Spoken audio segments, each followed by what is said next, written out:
Hello mga ka-Pechay! Welcome to the Pechay Show Season 4. I'm your host, Sharee, and in this podcast, we talk about everything and anything about sex and sexuality, love and relationships, because we believe makulay ang buhay sa sinabawang Pechay. If you love our show, please support us by following us on Facebook, Instagram, and Twitter. Subscribe to us on Spotify, Apple Podcasts, Google Podcasts, or wherever you get your podcasts. Please enjoy the show.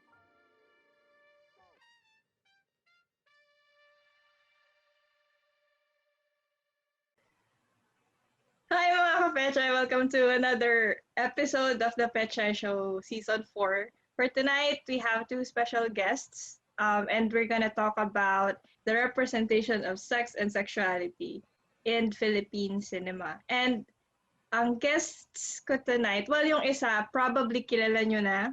Kasi parang naging official kapitbahay na siya ng show. Ziggy Chavez is joining us tonight again. And our second guest, si Miss J.I. Hamid. She is the 2020 recipient of the Gender Sensitivity Award. And you can stream her movie Adira, fdcpchannel.ph. So hi!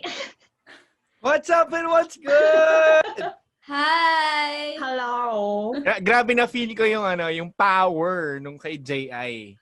Yung introduction ni J.I. Parang, Ang hirap Ziggy, kasing who? sundan. Ang hirap kasing sundan Ziggy, ng who? what's up and what's good.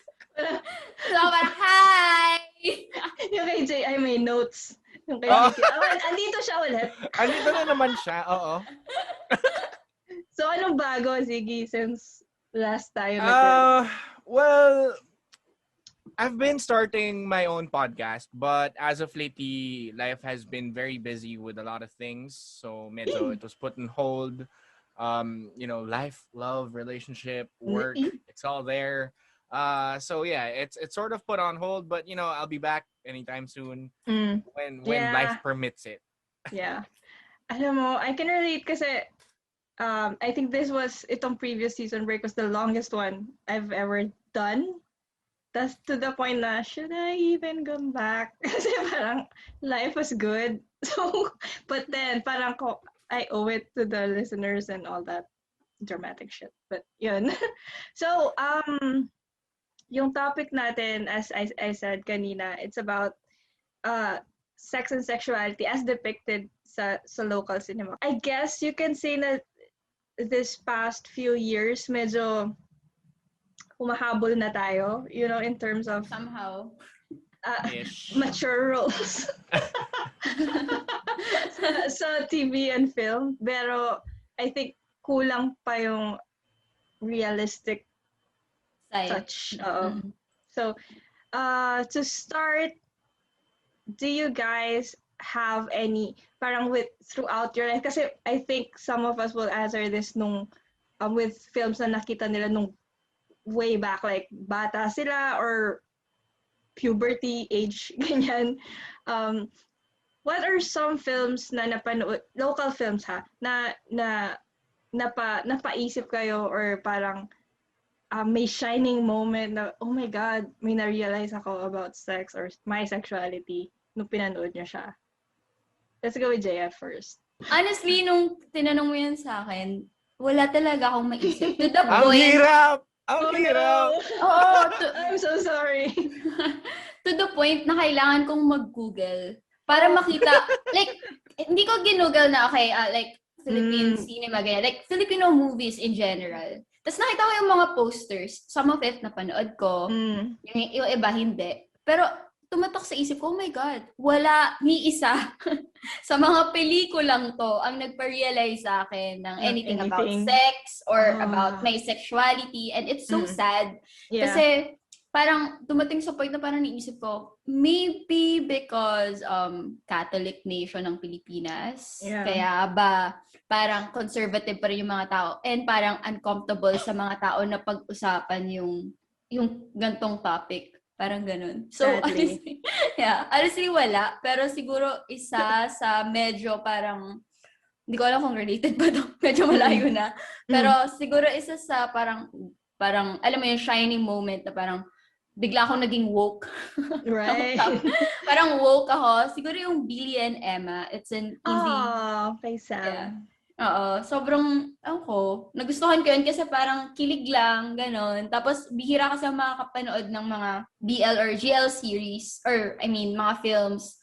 Na nagtatahal ng LGBTQ and then parang, alam mo yun, parang it doesn't matter kung ano yung gender or sexuality nila. Ang nagmamatter parang sa akin doon yung kilig na mafe-feel mo din regardless of your sexuality. So, ayun, Billie and Emma.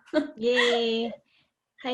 Hi po kay Sam kasi I love your movies. Ikaw, Ziggy. And ako, just to add lang then to what J.I. said earlier, I actually Googled also like a few things. Not really like remind, parang ganun. just to remind myself. But then I stumbled upon an article earlier that said na most of these films hindi siya nilalabas to public consumption. Kasi it is being stopped by MTRCB. Well, yeah. And the government in general. Kasi umabot nga ata sa point na even the presidents did not allow a few films na hindi show sa movie theaters. And so it was made into a pay-per-view kind of thing, like a rental or a pay-per-view service. So actually, if you ask me about films that made me realize about my sexuality, I would also have to agree with J.I. Since nauna ka na, J.I. Gagatungan ko na lang yung sinabi mo. Actually, none of them made me, aware or made me more knowledgeable about things sexually. Right. In hindsight, siguro malalaman mo yung like how it goes to that level. Like in a typical love story, a movie about, rom-coms, di ba? Sabihin na natin. They fall in love, they consummate their love, and, get together, get married. Ganyan yung typical. Like, get married, have sex, kids, and everything. So parang, yung lang, how it progresses, but not really like in-depth knowledge of what happens and all that. Parang it's more of, if you ask me, if kung may reference point man nun, I think it would have to be porn. But, porn is not, it's not realistic. Oh, it's not always realistic. And parang ang pangit nga doon is ang nakikita mo lang is yung guy lang yung nape-pleasure. Tapos pag tapos na yung guy, tapos na. Yeah. I mean, don't you have to consider what women would feel or if nilabasan din ba sila or something, di ba? Parang ganon. So it's not really like a good reference point for people who would want to be more knowledgeable about. Lalo na kung yun yung first parang point of it's super unrealistic, guys. Especially for Filipino people. Like if Filipino women are expecting guys with big dicks and performance as such, parang sa porn, no. No. Yeah, and kahit yung mga babae sa porn, like kailangan parang sarap na sa what the fuck? Parang kailangan tas yung hair nila that nagfo-flow. Parang wild na wild, gano'n. Kailangan maganda ka, gano'n. Never pa ako blow dry ng hair before sex para magmukha siyang gano'n. Kasi ganda lang yung buhok nila. Nagka-ayos na sila before. Parang straight from a shampoo commercial, di ba? Tapos sumusunod sa galaw, ano? True. I actually wasn't gonna say one, but naalala ko lang siya ngayon. I watched Rigodon in my early 20s. And I think select cinemas lang din siya. It was R18. And pagpasok, I didn't know much about it except kung ano yung allowed sa trailer. But I know, kasi mahilig ako manood ng films alone. That's my thing ever since college. So minsan pupunta lang ako sa mall or sa cinema, tas kung ano yung nandun. Like, wala akong plans to watch anything. Tas kung anong nandun, tas pipili na lang ako randomly. And then, so I watched it. And pagpasok ko ng, I think it was Glorieta 4. Tapos, pagpasok ko, lahat middle-aged dads, dudes. Oh, no. Tapos, kalat-kalat naman kasi sobrang konti lang nang nanood bilang it's indie and all that. Tapos ako lang mag-isa na, I think I was the only girl na medyo bata nun. But, wala namang mas nangyari. But, oh my God, that film made me think of so many things. I mean, I was already, I think, sexually aware nung time na yon, pero I think na-appreciate ko yung fact na yung spontaneity ng mga sex scenes. Like, you don't always plan for sex. So, parang minsan kung nasan lang kayo, doon yung gagawin. Tapos, I think si Concepcion was my first girl crush officially. Na kinlame ko talaga may crush akong girl. Tapos nag-tweet pa, share ko lang. Nag-tweet ako nun. Always on Twitter, Sharee. Hindi ko makakalimutan to. So, I tweeted, sabi ko, if ever I was gonna have sex with a girl, it will be Concepcion. Tapos tinag ko siya. Tapos Oh my God. Tapos nag-reply siya. Oh my God, yung puso ko. Ano sabi niya? Ano sabi niya? Haha, ang kulit mo. Sabi niya, oh my God. Parang highlight nung year. But anyway, yun. Tapos I rewatched it a few times later in life. But yeah, it was, I mean, medyo dark siya. If you guys watched it, naging dark siya sa dulo. But sex-wise, I think it was kind of realistic. Mhm. Siguro ako, just to add lang, siguro notable films that maybe piqued my lust, interest, or sexual interest would have to be yung two notable movies na sexual. Si Yeah. Scorpio Nights 2, that's with Albert Martinez and Joyce Jimenez. And then Ilan ba Hibla. yun? Ilan yung Scorpio? Dalawa. I researched that earlier. The first one was 1985 and then the other one is Scorpio Oh my Nights God, 2. ang tagal na pala. 1985. Oo. So If I'm not mistaken. Considered ba siya as bomba film? Bomba film, yeah. Yeah, Oh I my- think so. And then Nasa and era then the siya. other one is yung Hibla, yung kay I don't Rica know that one. Paralejo, Maui Taylor, and Ricky Davao. These were the movies na parang, I couldn't watch them back then. Pero Yeah, lalo na bata pa tayo nun. parang that's what Yeah. bomba films are.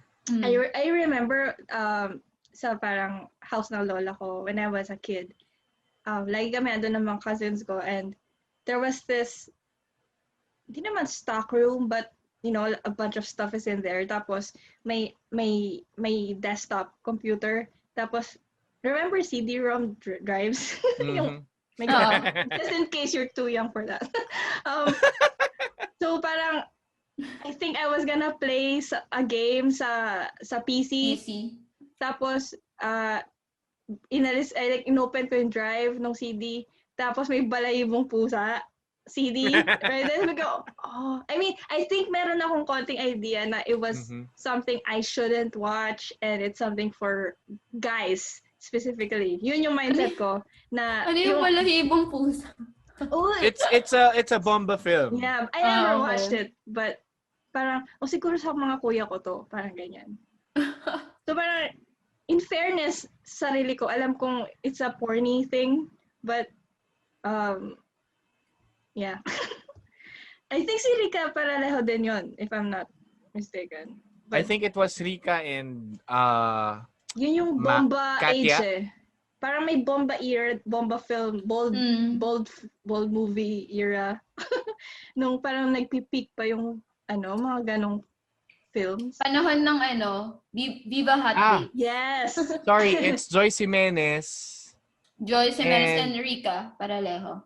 Yeah. I really Rica. want to watch these. Jay ngayong- Manalo also. Are these streaming somewhere or? I don't think so. I think you have to download it No, illegally, honestly, but not that I wanna know. that we're supporting that. Maybe try mo sa sabi ng friend ko, sa Cubao. Like, may theater doon for bomba films. Yeah. Wait, are there still? I There don't are. know. There are. Kahit may pandemic? Narinig ko yung kay, not narinig. No, Nakita I mean ko yun dahil actually when I sa passed by. panahon. So on pa rin, I mean I open. think so kasi nagpapalit yung poster nila eh. Oh my Alam God! niyo alam niyo yung mga painted Saan na yan? poster? Yeah. Like sa Recto. Oo. This is along Aurora Boulevard. Pero imagine, no? Somewhere near in Cubao. Parang Pandemic. effort. pandemic period na yan, Ziggy, or... Oo. Kasi I take my nice. cousin to Cubao kasi that's where she works. And nadadaanan namin yun pag galing dito sa bahay. Ooh, tapos yung mga titles, di ba? Napaka-fun. Oo, it's hand-painted. Sa mga colorful. Isip, parang every time may bagong movie, they have to paint a whole Yeah. new thing. Parang, ang cute lang. Gusto ko na aesthetic nila. Yeah! Try natin pumasok once. Yeah! We For should do fun. that. We should do that as yung vlog nyo. Sure. Yeah, be like J.I. them. content. Hindi, Yeah. pinay kasi yan nung friend ko, like, nakausap ko siya parang isang episode namin about college experiences. Tapos pumasok daw siya doon.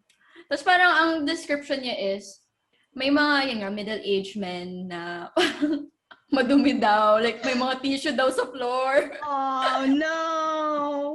Oh, no. Oh, man. Naka-PE uniform siya, naka-Ateneo PE uniform. Oh, 17 siya. Ayun Oh ako. my God. Hindi ba siya na-scar for life?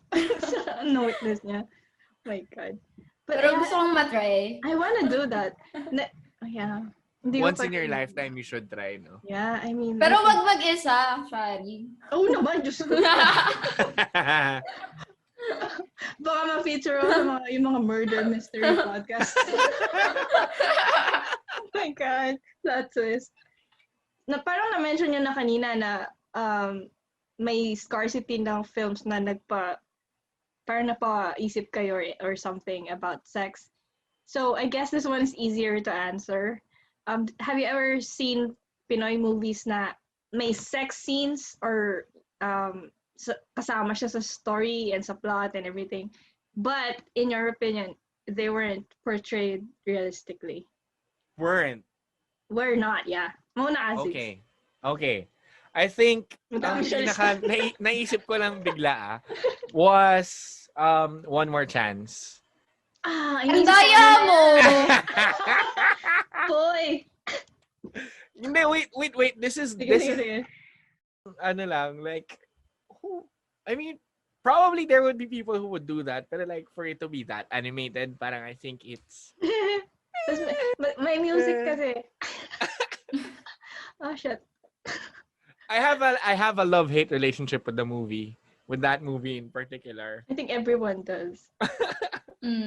Pero yun yung top of mind ko pagka, non-realistic. Pero just to share, realistically, sexuality, yung na-portray in sexuality, I think it has to be, although medyo dark, yung Metro Manila na movie, yung,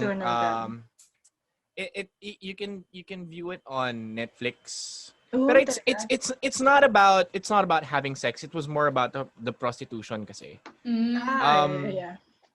How she was forced to do prostitution pero not really having to sleep with someone. It's more of she was like a waitress. Tas kasama niya yung anak niya doon sa club paggabi.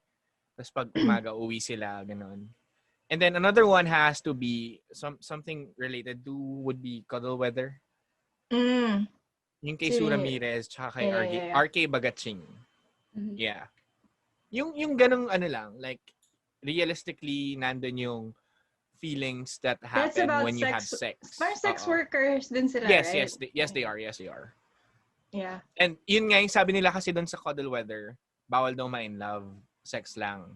Well, medyo ganun yung... Parang friends with benefits. Medyo, pero eventually they ended up, doing it. Boy, yan, spoiler? Sorry. Okay lang, hindi ka naman panoorin. Yeah. How about you, J.I.? Wala talaga. Pero siguro isa sa mga ayoko or sa mga sana ma-improve pa when it comes to portraying sex in local films, yung characters mismo. Kasi sobrang unrealistic nila. Like, hindi ka masyadong makarelate at all. Like, pili lang yung mga films na relatable yung characters. Parang, kunwari, may magjowa. Kailangan para silang attractive. Or like, diba? Tapos, kailangan magtinginan sila ng kailangan magtinginan sila ng ganon, which is, alam ko naman na alam nyo na minimin ko. Tingin nga. Joke. Sample. Diba? Yung, basta sobrang unrealistic lang na ganun yung mga characters. Parang, naglo-look forward ako na someday may mga characters na, sabihin natin, Real life talaga. plus size man lang, or, alam mo yun, kahit kasi sa mga BL series, parang kailangan perfect sila. Perfect sila. Dalawa silang, pogi silang dalawa. Yeah, tapos sa GL naman, mga GL series, parang kailangan feminine kind of lesbian sila. Like, bihira yung mga butch lesbians na may napoportray. So, ayun. Yeah. Recent kong napanood sa Netflix, Kalel 15 is not technically a sex talaga. Pero kasi I think, although hindi pa siya probably perfect, pero I think na encapsulate nila yung, ano man tawag dun sa Tagalog? Yung bugso ng damdamin kapag nasa ganong age ka. Tapos parang they were in a Catholic school na nag-aaral, tapos may mga handjob sa bathroom, ganyan. Tapos since mahirap siya, parang dami ko na spoiler na sinabi. So, yung ending is like, oh man, that's Philippines talaga. Yeah. And also yung patay na si Hesus. I think I love patay na si Hesus. It's so funny and fun and everything I want. Sana mas marami pang ganon sa totoo. Diba? But I think first time ko makakita ng film na, well, first of all, I think lahat ng characters buo. Yes. Yung pagkatao nila. Totoo. Kahit yung mga sabihin na nating secondary characters, I think they have their individuality. Tapos, si Jude, I think my God! Love ko Jude it Marie! Yeah. I think siya yung first masculine lesbian na nakita ko na medyo malapit sa tunay na buhay. Yung hindi masyadong, ang tawag to, hindi masyadong stereotypical yung portrayal.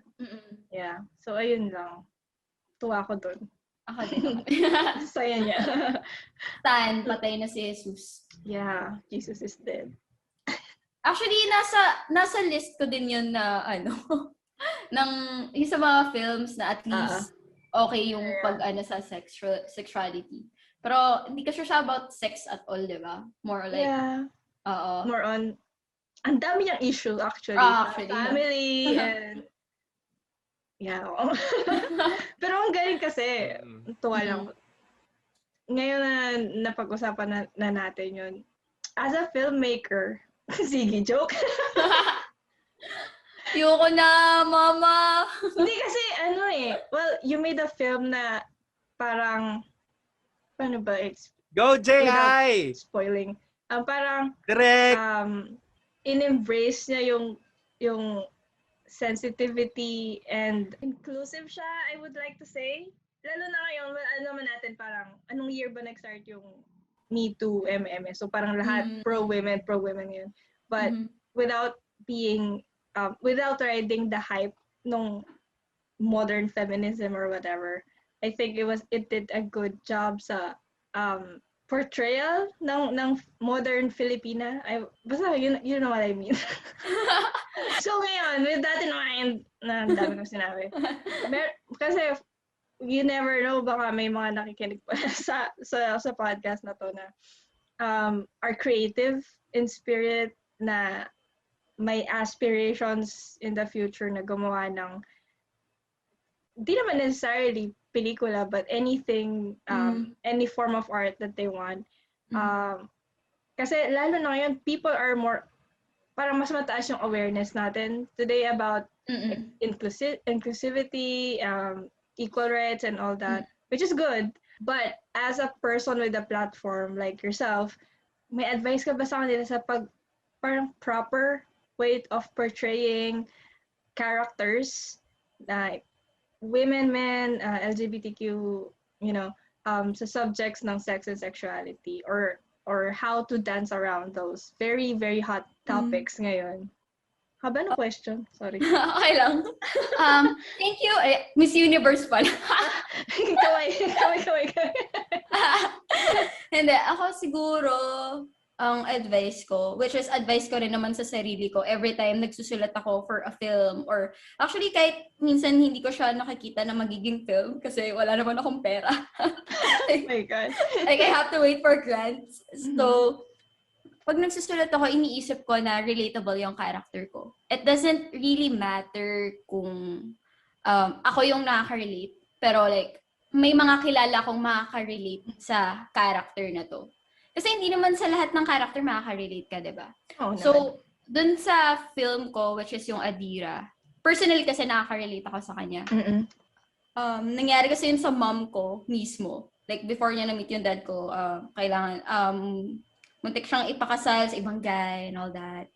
Tapos, though hindi siya underage, pero like, so, my story is very personal. Parang ganun. So yeah, so kung gusto mong gumawa ng any form of art or like gusto mong magsulat for film or for novel, ganyan, kailangan mo lang talagang gawing relatable yung character mo. Kasi at the end of the day, yung mga magbabasa niyan, mga totoong tao. Yeah. Kunwari, like you're creating a film or a series about LGBTQ. So ang audience mo, LGBTQ. So ba't ka mag-i-insert ng character na hindi relatable? Diba? So, ayun. Yun yung main advice ko. And then, yung story, ang dami, alam mo, lahat tayo storytellers. Lahat tayo kayang magkwento. So, yun yung pinaka-importante sa akin, yung characters. Yeah. I mean, kahit fiction film. Yes. Yeah. Yung, parang, kahit sabihin natin, nasa space or may dinosaurs or anything. Or Harry Potter. Parang, hala. Yeah. Pero yung characters, they are intrinsically human and relatable pa rin. So, ayun. Parang a few days before tayo nag-meet tonight, nagtanong ako sa mga audiences ng show and friends ng podcast kung meron silang mga films na i-recommend na, you know, with what we talked about. And noong una, kinakabahan ako kasi baka puro bomba films or worse, baka porn films yung ibigay. But I got some really good recommendations na I'm actually gonna watch after this. I saw Ninja Party, Rainbow Sunset, Scorpio Nights was there. Tas Boatman. Ito, classic. Ang pagdadalaga ni Maximo Oliveros. I feel like people know that. Twilight Dancers. Tapos, Glorious, I think, is on Netflix. Yeah. Parang May December love affair. Kung Mangarap Ka't Magising. Metamorphosis, which is about intersex people yata. I have to check this out. Sana streaming sila. Ang dami kasi. Sex Drive, ito medyo bomba-ish. Kasi I think this is Maui Taylor and I forgot who else. And Ang Huling Chacha ni Anita. Tapos, you know that, tapos natuwa pa ako kasi when they gave out these titles, they shared parang parang naging experience nila with that film, what they felt, what they thought. So, gusto ko lang pa-thank you sa lahat ng mga nag-share nung mga films na to and their personal stories. This was a quick episode but fun. I hope na magkaroon pa tayo ng collaborations in the future. Although, feeling ko parang may unwritten contract na kami ni Ziggy. Kung tumanda kami at mamatay. Na mag-guest sa isa't isa for life. But thank you again, Ziggs. J.I. Alam ko kumakain ka. I'm sorry kung... No, thank you. Sorry. Yung pagkain mo. Hindi. Thank you for having me. Brought you by McDonald's. Sponsor niya kami. Company ng food ni J.I. Salamat. Baka naman. Thank you din sa mga nakikinig. Thank you. See you next week.